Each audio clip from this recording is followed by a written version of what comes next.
پیاسا رہوں گوارا ہے، بدن پہ کپڑا نہ ہو گوارا ہے، رہنے کو جھونپڑی مکان نہ ملے گوارا ہے،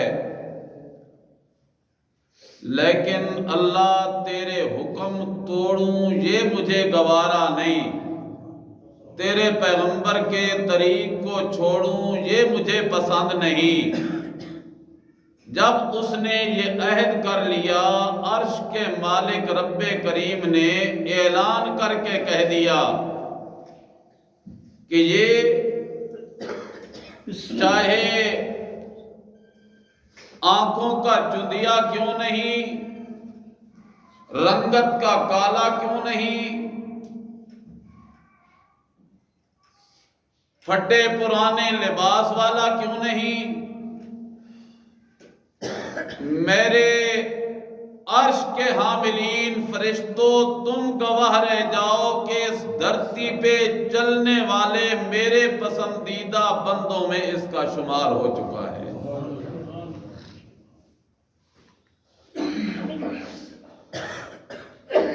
اور پھر کبھی کبھی منظر یوں بننے لگ جاتا ہے کہ اللہ کے محبوب پیغمبر کے ذہن میں یہ خیال آنے لگا کہ میرے ہاں بڑے بڑے مالدار امراء طبقے کے افراد بیٹھے ہوئے ہیں، میری بات سن رہے ہیں، کیا پتا کسی کے دل میں بات اتر جائے، لیکن ان کو یہ پسند نہیں کہ وہ آنے والا آئے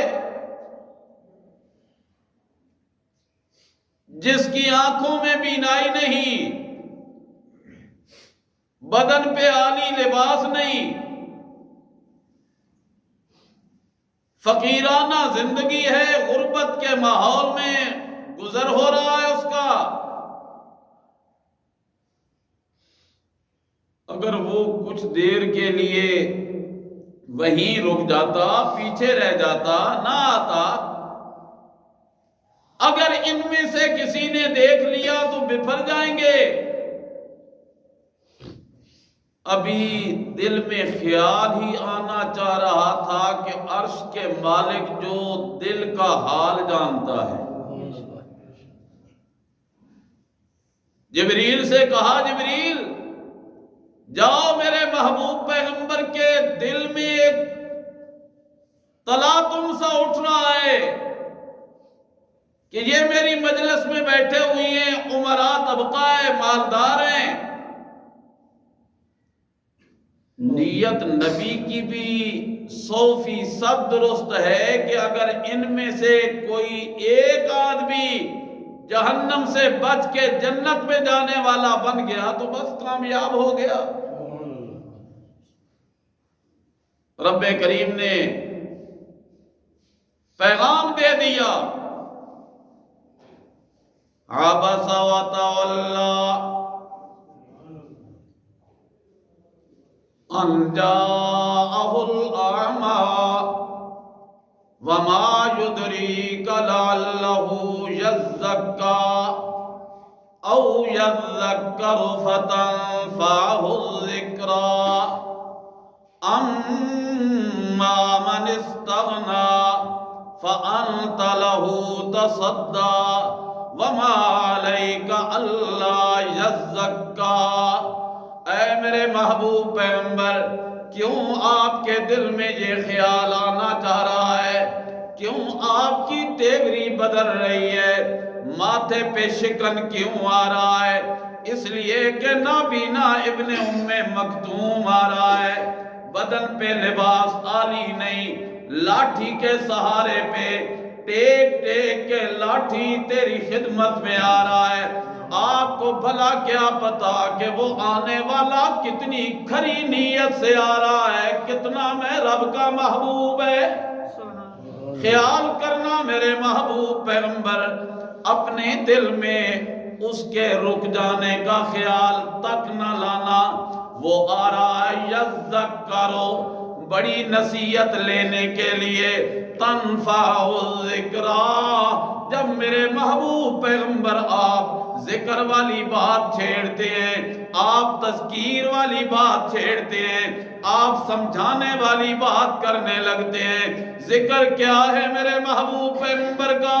اللہ کا قرآن کہتا ہے اِنَّا نَحْنُ نَزَّلْنَا الذِّكْرَ وَإِنَّا لَهُ لَحَافِظُونَ۔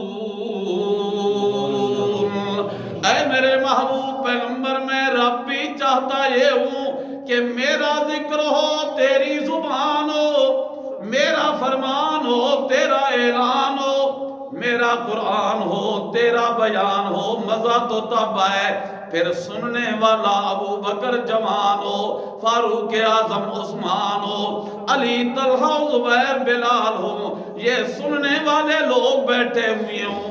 آپ خیال کرنا جب یہ بیٹھے ہوئے ہوں، ان کے لباس کو نہ دیکھنا، ان کی خوراک کو نہ دیکھنا، ان کی غربت اور عدم مکان کو نہ دیکھنا، میرے پیغمبر میں رب تجھے وارننگ دیتا ہوں، تنبیہ کرتا ہوں، لا تعد عیناک عنہم ترید زینت الحیات الدنیا۔ اگر میرے محبوب پیغمبر تیری مجلس میں یہ بیٹھے ہوئے کون ہیں؟ یہ میرے ہیں۔ کون ہیں؟ میرے پسندیدہ ہیں۔ کون ہیں؟ یدعون ربہم، صبح اٹھتے ہیں تو اللہ ہی اللہ، شام کو سونے لگتے ہیں تو اللہ ہی اللہ، کام کاج میں ہوتے ہیں تو اللہ ہی اللہ۔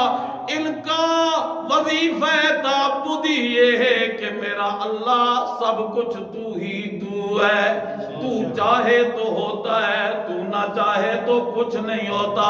تیری چاہت پہ کائنات کا نظام ہے، تیری مرضی پہ کائنات کی گزران ہے، تیری مرضی پہ میرا آپ کا چلن چلان ہے۔ اللہ کریم فرماتے ہیں میرے محبوب پیغمبر، ان کی یہ ادا مجھے اتنی پسند ہے کہ میں فرشتوں پہ بھی فخر کر کے کہتا ہوں، کبھی ابو بکر کے ٹاٹ والے لباس کو دیکھ کے میں نے عرش کے حاملین فرشتوں کو بھی لباس وہی پہنا دیا۔ پتہ کیا چلا؟ اللہ کے ہاں پسندیدہ انسان وہ ہے جو اللہ کا بن جائے، اور اللہ کا بندہ بننے کے لیے دو باتوں کا اہتمام کرنا انتہائی ضروری ہے۔ پہلی ضروری بات اور امر یہ ہے کہ انسان اپنے دل کے لحاظ سے، کس لحاظ سے؟ اب اوکھا لفظ آن لگے نے، ہضم کرے ہو، اپنے عقیدے کے لحاظ سے اتنا مضبوط اور پکا ہو جائے کہ لوہے کی لٹھ اتنی مضبوط نہ ہو جتنا ایک مومن اپنے عقیدے میں پکا ہو کہ سب کچھ کرنے والا کون ہے؟ ہوتا کس سے ہے؟ جب یہ بات پکی ہو جائے، رب کریم فرماتے ہیں اب میرے بندے میں نے تیرے دل میں ایمان کا بوٹا لگا دیا ہے، ایمان کا درخت جڑوں سمیت گھر کر چکا ہے۔ اب اس درخت کی کرنی ہے آبیاری، اب اس ایمان کو ہے محفوظ رکھنا، اس کی حفاظت کے لیے تجھے عمل کے میدان میں اترنا پڑے گا۔ میں کہوں جھک جا، جھکنا پڑے گا، میں کہوں مال لٹا، لٹانا پڑے گا، میں کہوں چپ کر جا، کھانے سے پینے سے اپنی خواہشات کو دبا دے، صبح سحری سے لے کر غروب آفتاب تک پابندی کر لے۔ میں کہوں کیا مال میں نے دیا، چھوڑ اپنے وطن کو، آ جا ذرا میرے دروازے پہ اور میرے گھر کے اردا گرد دیوانہ وار مجنون بن کے چکر لگا اور دل ہی دل میں یہ تہیا کر لے، اللہ لبیک اللہم لبیک لا شریک لک لبیک ان الحمد